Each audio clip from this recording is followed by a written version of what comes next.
Today, we're talking about cold, hard cash. Today, we're going to talk about being a dungeon master for money. This is now a thing. So, in this video, we're going to look at the pros and the cons from both the player side and the dungeon master side. Now, I'm going to use the word dungeon master because everybody knows what it means. Although, of course, it absolutely applies to game masters and narrators and keepers and all the different terms that we use. So let's first talk to the players. Should you hire a paid dungeon master? Well, there are some pros. Dungeon mastering is a lot of work, and you may just not have the time to do all this, to do all the adventure preparation yourself. Also, maybe you don't want to DM. A lot of people, they just want to play, and that's great. Even dungeon masters occasionally like to sit down and be a player once in a while. Now, maybe you don't feel like you have the experience to run a game. Maybe you're new and you just want to learn the hobby, and you might want to get together with a group of friends. Maybe you want to hire somebody for a party or an online get-together. So it's a good way maybe to watch somebody else be a dungeon master, and then you can learn for yourself. Now, there's some cons. There's a lot of listings online. I know for myself from Roll20, but you don't really know what you're getting. There's no certification process for being a dungeon master. Like, when you go to a nurse, well, they had to go to school and they have to be certified and have a license. But there's no such thing for dungeon mastering. So you might be getting something great or you might not. I just don't know. I see a lot of listings and I'm sure some of them are great and I'm sure some of them are... Another thing with dungeon mastering for money is you may be playing with strangers. If you're hopping into somebody's game and, it might be great, but it might not, so that's just something to consider. Another thing, too, I would say is a lot of it depends on the DM. When I've played with folks online, not for money, but otherwise, if the DM doesn't take the time and the effort to encourage players to introduce themselves or to kind of break the ice, it can be a little harder later in the game for their characters to interact socially. So some of it's going to depend on the social skills of the DM. And obviously another con is the expense. You would be paying for this, although a way to think about it is, certainly we pay for things like Netflix and go to the movies and things like that. Now, should you work as a paid DM? Obviously, the main attraction is the money. DMing is a ton of work, and it might be nice to get something back, for all the time and effort that you put in.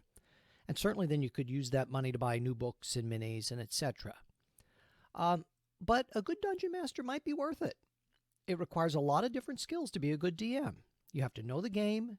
You have to help be part of the storyteller, in presenting the adventure.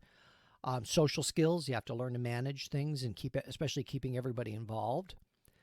And another thing to think about is your creative time is worth it.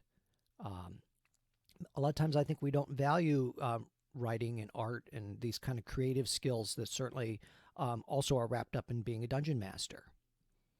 It'll give you a chance to play with a lot of different people, especially if you're doing it online. You can, meet people from all over the country or all over the world. Here's another benefit too. You can reuse your sessions with different groups. When we run a regular campaign, pretty much we run the session and we move on to the next one because that's what players expect. But if you're DMing for money, you get a chance to kind of get your money's worth, especially if you bought an adventure book or something and you can do it different times. For example, this is a homebrew adventure, but I've run multiple groups through the exact same troll lair, rescuing the exact same lost halfling, and every time I learned something and it helped me fine-tune it.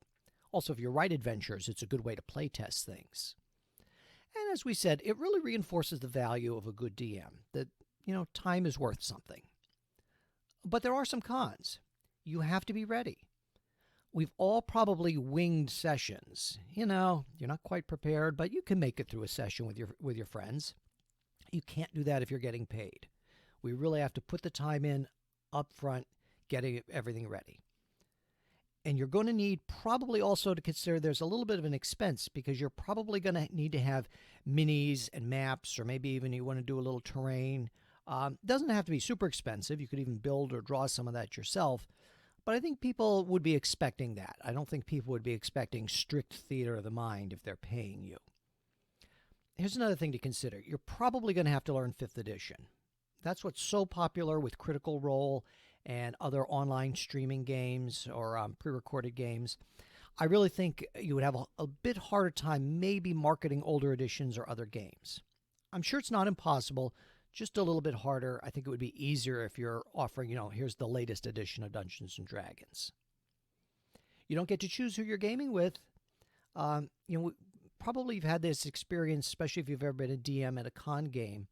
Sometimes the session doesn't go as well as you would have liked, and it's usually due to that one player. Let's be honest, we know. Sometimes the player is socially clueless. They're not helping the party move the game forward. Sometimes they're a scene hog. Sometimes they're distracted and they're searching on their phone. And they're just generally bringing everything down. Now, one way around this that I would suggest if somebody's going to be a paid DM is just have some expectations, politely but very clear. For example, at my table, we do not discuss politics. I don't bring any of that in. You might want to add, that really you want to avoid any religious or social issue discussion. There's plenty of places online to discuss that if you like. It's really not going to help the game session. So I would word it politely, but I would say you might want to put something like that in there. Now, here's another question to consider that might be a con. Would this take the fun out of things?